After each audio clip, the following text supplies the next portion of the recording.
Hey guys, this is your Switch In weekly review for the week of May 7th through May 14th. There were actually 4 releases this week on the Nintendo Switch, starting out on May 9th with NBA Playgrounds for $19.99 on the Nintendo eShop. Now this game definitely created the biggest buzz, mostly regarding somewhat of being a shoddy port. I actually personally made 2 videos regarding one of them, a comparison video with the PS4 and the Xbox One and the Nintendo Switch, showing gameplay of the docked version, which runs at about 720p. Undocked actually runs at about 540p as compared to the Xbox One and the PS4 version, where it runs 1080p. Definitely developers are aware of the situation. I released a follow-up video where they made it very clear that they're going to be working on some updates regarding the loading times and a couple of other issues for the game. There was even a Reddit Ask Me Anything with one of the early developers talking about the game just today alone, so I'll leave a link in the description below. The following game is another one of those Neo Geo weekly ports. It's Goro Mark of the Wolves, which was also released on May 11th for $7.99. This is one of those typical fighting games that have been getting ported on the Switch by Hamster Corporation, I believe. And basically it's probably my favorite one of all of them, simply because I actually got to play this one on the Dreamcast, and it was one of my favorites. I decided to repurchase it myself, and I can definitely say it's top notch on the Switch. The third game released this week is Minecraft Switch Edition, which came out on May 11th for $29.99 on the Nintendo eShop. And I do keep in mind, there will be a physical version later on. Mojang has definitely confirmed it, we just don't know when it will be released. Now this game is also running 720p, dock mode, and handheld mode. And the developers have been very clear that they made a decision to keep the frame rates as high as possible, so they capped the game at 720p on dock mode. Whether they will eventually release a patch to change that, we don't know, but that was definitely a developer's decision. The last game released this week is Dark Wish musical episode Rudimacall. I want to say Rudimacall, but I'm not quite sure how you pronounce that. It came out on May 11th for $7.99 on Nintendo eShop. Now I actually put up gameplay regarding this game on my channel, which is in English, so you can check that out in the link below. Basically, this is a fighting slash rhythm slash action game. I don't necessarily know what else to make out of that. The early gameplay is kind of boring because the difficulty is just so mind-numbingly easy. As you get further ahead, the game does develop into more of a rhythm game, traditional rhythm game, and it gets a little bit tougher, but it's not necessarily all that fun. I wouldn't really recommend it if you're not sure. If you like rhythm games, give it a shot. I know I do, so that's why I bought it.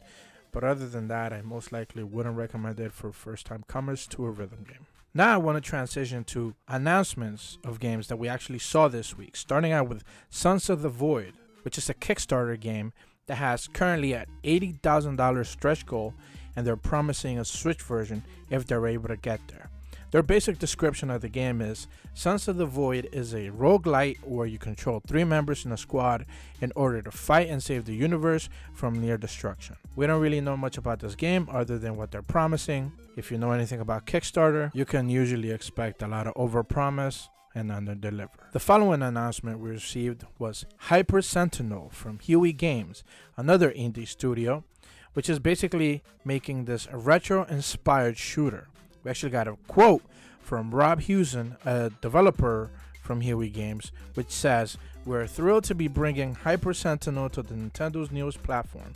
The fast-paced, high-score chasing gameplay loop is a perfect match for the Switch, and we cannot wait for players to take this amazing experience with them on the go." Now, if you've played anything like Graceful Explosion Machine on the Switch, you know what to expect. Except this is more of a 2D looking game, where that one had a little bit more of a modern look. The following news announcement we saw came from Fabra Studio, an indie developer, where they announced Slime San for the Nintendo Switch, where they're saying that it's currently targeted for a Q3 release of this year. A build of Slime San is already running on the Nintendo console, and Fabras actually approached Nintendo at GDC, and they got developer kits soon thereafter. So basically they have been working on this game for a little bit now, and we should see more about this game soon. The following announcement we got this week was Flat Heroes from an indie developer called Parallel Circles, which is actually what they're calling a 1D game, minimalistic, super intense local multiplayer game.